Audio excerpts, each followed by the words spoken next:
Hello, hello, and welcome to Self-Care is Sexy. My name is Chris, and I'll be your host. We're a weekly podcast that's here to generate and share self-care ideas with each other. Last week's show was all about building self-trust.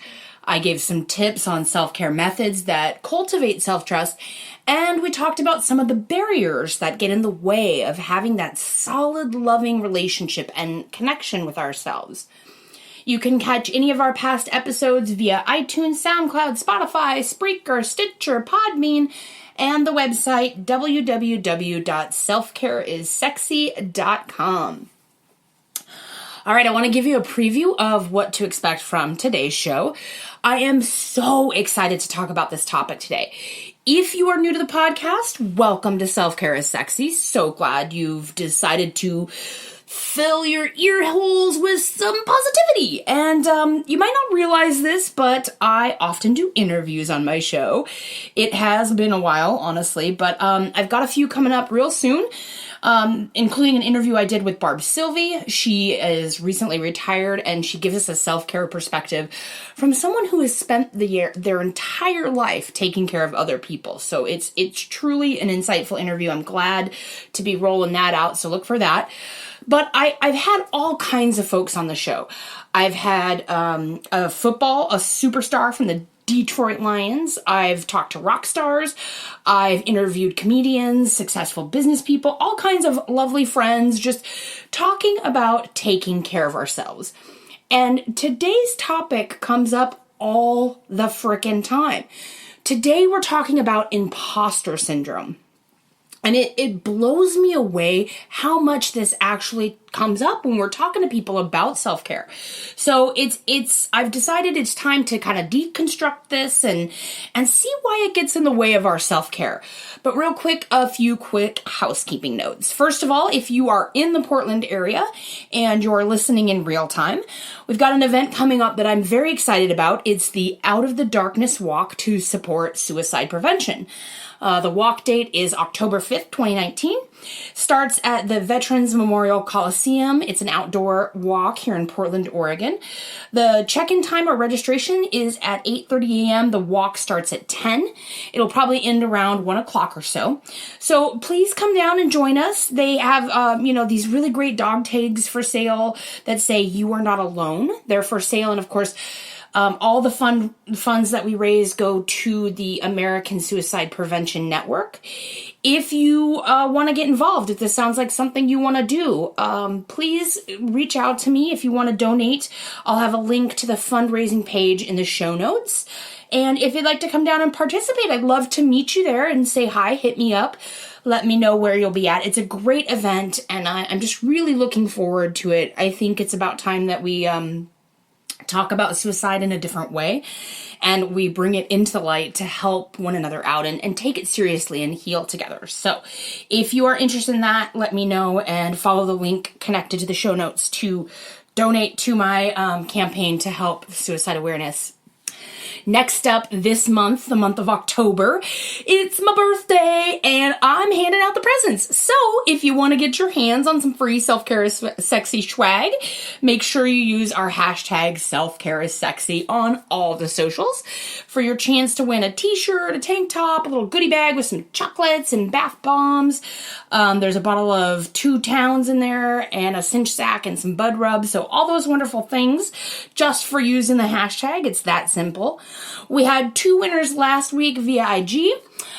Jasmine Haley of Lubbock, Texas, and Marie Schofield of Wanakar, India. Wanakar? Anyway, hope you friends enjoy those treats. And last but not least, please make sure to share this show with your friends, your family, your coworkers, strangers on the bus. Whenever you want to make small talk or connect with a hottie, just use the line have you ever heard of Self-Care is Sexy? It's a podcast. I really want as many people as possible listening to this show so that we can get the feedback and get the interaction, because I don't know if you know this, but the majority of topics that I talk about are coming straight from our listeners. Like the opening says, I am the host of the show.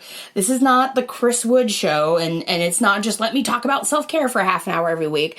This is actually emails and tweets and Instagram messages and DMs coming in from all over the planet and other conversations about self-care. And the best advice on this show has come from you, the listeners.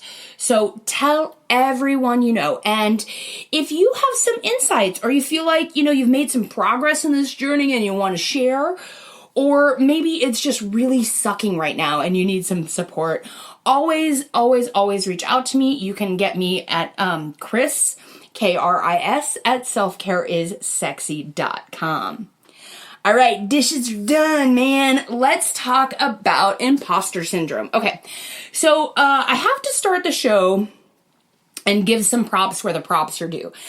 I had a guest who's on the show, who's also a very good friend of mine, and they had revealed to me that they have imposter syndrome. When they told me this, I was like fucking blown away. Like, who are you type, like, blown away? Like, so take the coolest person on the planet, like beaming with self-confidence, who carries themselves with power and is popular, good looking, well off, drives a sports car, is totally like a rock god. Women are just flinging themselves at him all the time, and he's got like all the new toys and gadgets, and he's adored by so many people, like super, super popular, great job, always a great big smile, jokes for days, just the coolest guy ever. And when he opened up to me and talked candidly about having imposter syndrome, I was like, what the hell? We're all doomed. Like, if this guy has it, there is absolutely zero hope for us regular folks. And I wanted to bring this up because if you're not familiar with imposter syndrome, it's when you feel like a fake. You feel like people are gonna catch you not being as cool or as whatever as you think you are or they think you are. Like, you've got successful people who don't really believe they're successful and they feel like they're faking it, and people are going to really discover. It's like this underlining anxiety that people are going to figure out you're an imposter, like you don't belong. And so there's a lot of guilt and shame and anxiety built around this idea of imposter syndrome. And the reason it was incredible to me to think of somebody who I thought was like, has their shit together and like totally cool as hell, if they have it, like those of us that really fucking shit on ourselves and don't think we're good enough just in general, we are gonna have it too. So I want to just start out by really defining it and really getting clear about what it is. If you Google it, it just says imposter syndrome can be defined as a collection of feelings of inadequacy that persist despite evident success. Now, I want to talk about this specifically, evident success. We all measure success and self-worth differently. And today, I really kind of want to blow your mind a little bit. Because if you have a specific measure of what evident success is, right? It's like, how many likes did I get on my Facebook post? How many, DM messages are coming in from people telling me how good I am? Or, you feel like that's the measure, right? Of whether or not you're good enough or you're worthy enough or you're actually as good as you're presenting. And I want to talk about this today because this is so important. There's literally no actual measure. If you have a measurement that tells you what your success is, and you're like, if I have a house, if I have a car, if I have a wife, if I travel 3 times a year, if I've got 400 plus friends, or if I've got a following, or if I'm famous or whatever, you're wrong. You're totally fucking wrong. I'm going to call you out. You're wrong. That is not success. That's actually the opposite of success. And if we really want to take a candid look at our culture right now, It's clearly not success. Look at all the famous rich people that kill themselves anyways. Think of all the people that you have heard about that have taken their own lives or that have gone off the deep end. And you're like, how could that person be upset or sad or whatever? It's because this idea that nobody really knows the real you. That if they knew the real you, they wouldn't love you. You wouldn't be worthy. And imposters suffer from this chronic self-doubt and a sense of intellectual fraudulence. So you think you're not as smart as people think you are, or you think you're not as good as people think you are, and that you're not going to live up to some imaginary expectation. And I have to point this out, that if you feel like you're dealing with imposter syndrome, the most important time for you to focus on this and for you to get this under control and for you to make self-care a priority and self-love a part of your life is when you're shitting all over yourself. So you don't hear the good things people are saying to you because you give too much importance to the negative thoughts that you have about yourself. You're too stuck in your own negative head and your own negative self-talk that you literally can't hear the compliments coming in from the outside. You literally look at your life and say, these things that make me look quote unquote successful are not good enough.